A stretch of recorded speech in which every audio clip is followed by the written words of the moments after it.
Fantastic Beasts. Okay. So Right. Fantastic Beasts. The first Fantastic Beasts and where to find them. Yep. I quite liked it. Yep. Quite like Newt Scamander and all this stuff with his different catching all these different monsters, but then they got this background of some bigger plot things going on. Yep. But the main focus is him.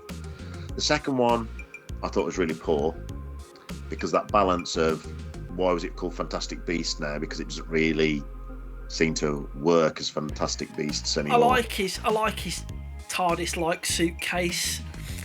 It took me a while in this third one to get used to Eddie Redmayne again in the role in his Lady Diana looking down at his shoes all the time.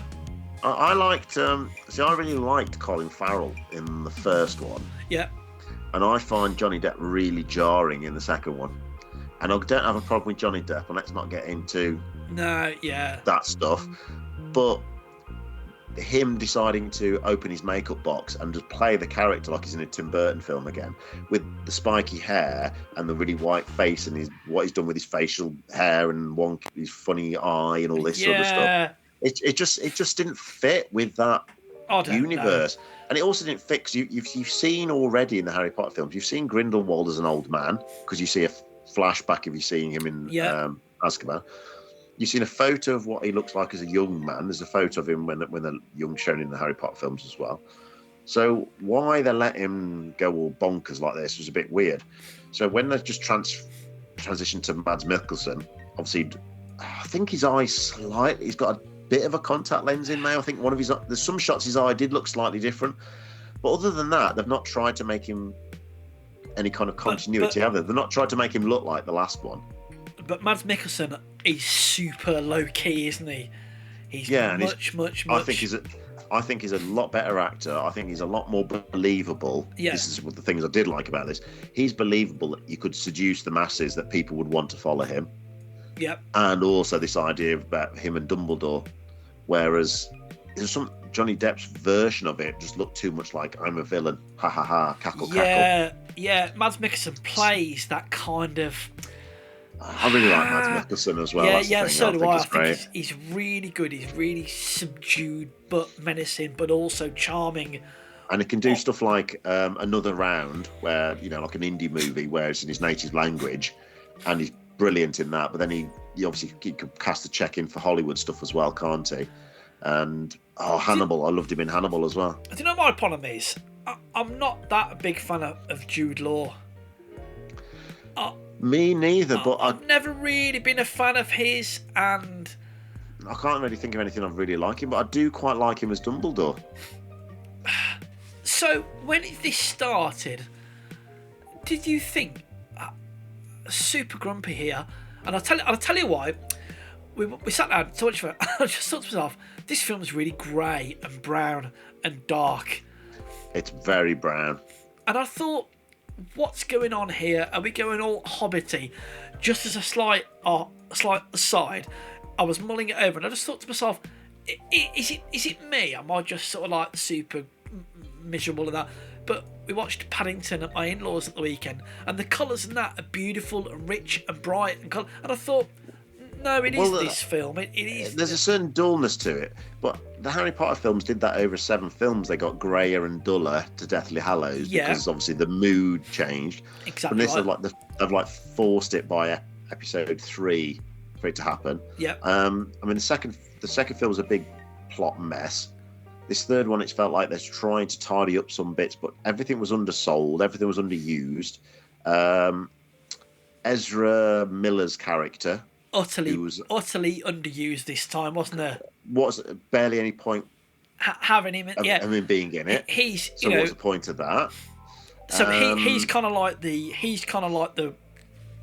If you haven't watched it yet, we're not going to spoil it too much. But in effect, Grindelwald and Dumbledore can't attack each other, so he uses Grindelwald uses Ezra Miller's character as a kind of wind him up and let him go at Dumbledore, and he'll kill him for me.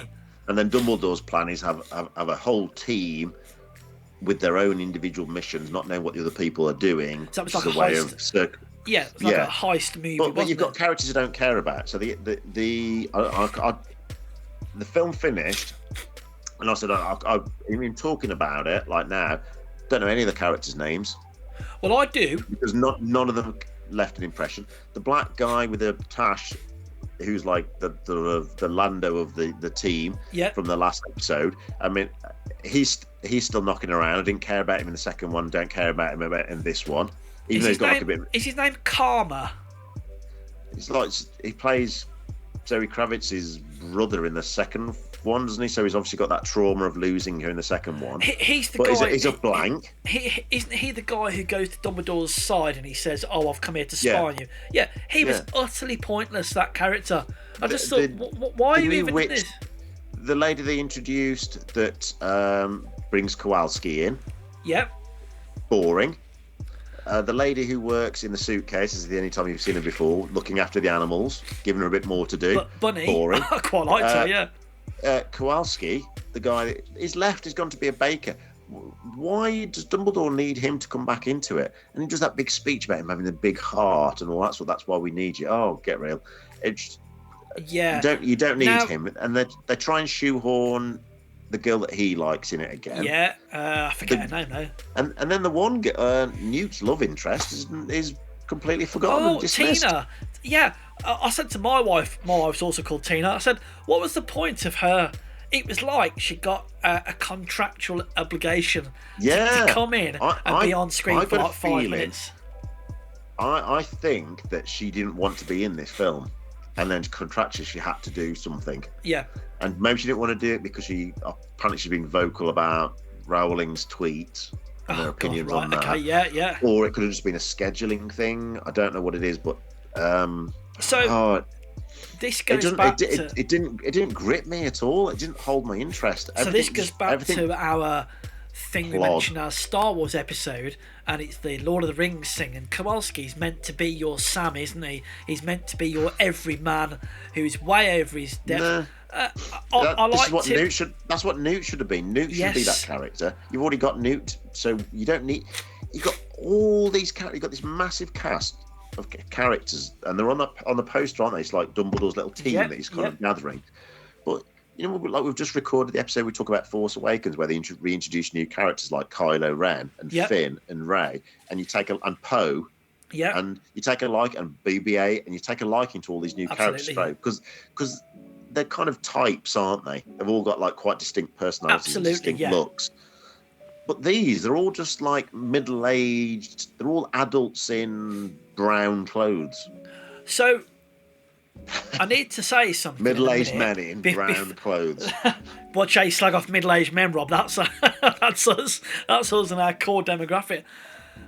For me, the best bit in the entire film was Newt doing that crab walk thing.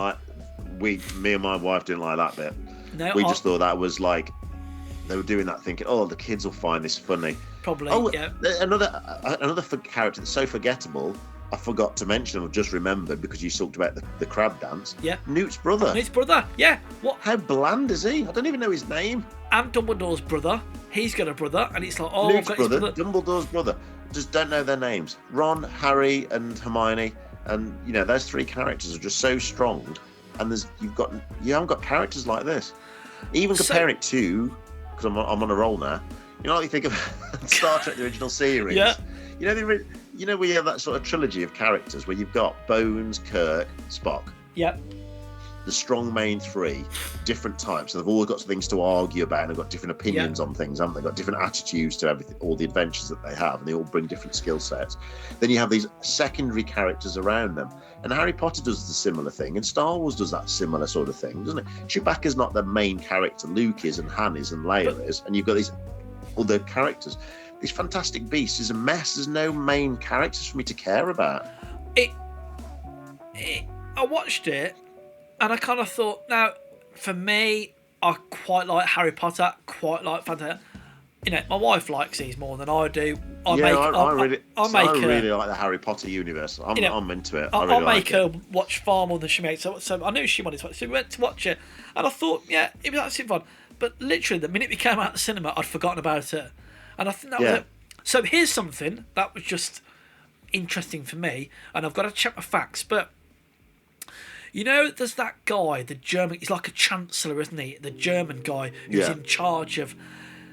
I watched half the film and I thought, I know you from somewhere. He is the main character out of Dark on Netflix, and I was like, okay, that's good. He's like this sort of cop who's hunting down this story, and I think I've got to check this. You know where Newt goes to rescue his brother and does the crab dance bar, and there's that old guy with the white hair and the white beard, and he sort of falls asleep in his chair. He's like a prison guard type character. I think he's the older cop in Dark as well. Again, I'm afraid the film didn't leave that lasting impression on me, so I haven't been bothered to look it up. So I might look at. Yeah, this is disappointing. I think if they feel that they've got to wrap this up, maybe just to have the Dumbledore Grindelwald battle to finish, to tie it all up. Because originally they said it was going to be 5 films. Apparently, Warner. I've read it on the news this week, the entertainment news. Oh, there's 2 more of these. Well, Warner Brothers have said they've not greenlit the 4th and 5th yet until they see what the box office is going to be like on this one. And apparently, this box office based because everything's judged within its first weekend nowadays, aren't they? Yeah. It's like lower than it's the lowest opening for any in this series of Harry Wizarding World films, and this is done worse than the ones before. I didn't think there was going to be more after this. I thought it was like, it was meant to be 5 films. I reckon they'll be wrapping this up. If they've got any sense, they'll wrap this up. And I don't know. I mean, if the box office numbers aren't that good, then they're going to think, oh, how can we get these back? They've got to be itching to turn that Cursed Child theatre show into a 2-3 film bonanza. Again, right, so Newt Scamander, right, Eddie Redmayne is a good actor, isn't he? And whenever I've seen Newt, I sort of, what, you don't like him in Jupiter Ascending, no, with his mega ham. Some of his finest work. Some of his scenery chewing. But at least I remember it. I remember it way more than this. But he's got, I think women must go absolutely mad for him. He's got, for Newt Scamander. Do they? I'm sure that I'm sure there's a lot of ladies listening to it. Guaranteed. I think he's too old because even things like he's got teenage girls that you know when we used to go. When we went to Comic Cons, or actually when we went to the 50th anniversary, which is like 9 years ago now, and there's a load of teeny girls all dressed as Matt Smith, and they love David Tennant and they adored Matt Smith. Yes. They fancy Matt Smith. They want to hang out with Matt Smith. Yeah. They relate to him. Get all like, that. He's a quirky outsider just like me. Right. Newt Scamander is not capturing that. I totally agree with everything you just said, but Newt Scamander is that shy outsider, doesn't make eye contact, and I bet you women want to mother him and love him and protect him. Maybe it's the middle-aged ladies group who just like, oh, he's like Bambi, isn't he? You know, he's so delicate and he's so and is he playing it? Is he meant to be ADHD or something like that? I always got the feeling that he's got some sort of he's slightly autistic or something, isn't he? He's playing it like that, I suppose. Isn't Which I think is a good. The eye contact and social skills and stuff like that. Yeah. I mean, I think it's just yes, it's not a good film.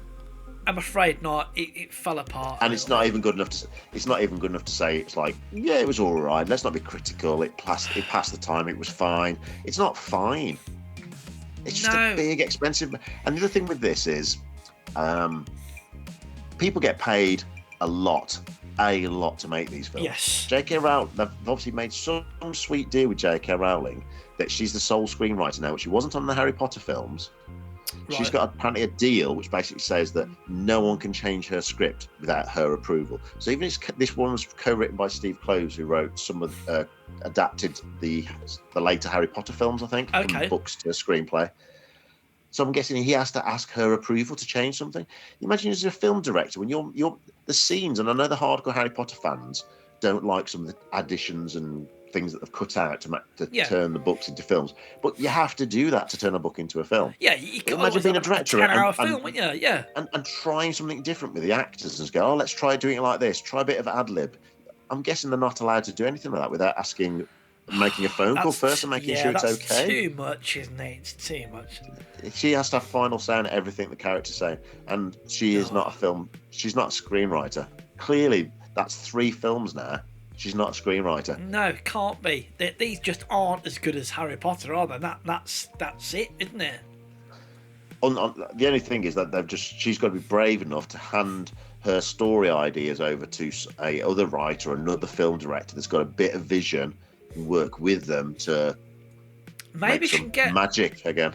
Maybe she can get like Werner Herzog or Sam Raimi or something to produce to make the last. Werner Herzog. God, can you imagine that? That's the choice that pops in your head. Who can we get to? Just something. Like, Warner Brothers are sat there thinking, really what out can we there. do to get?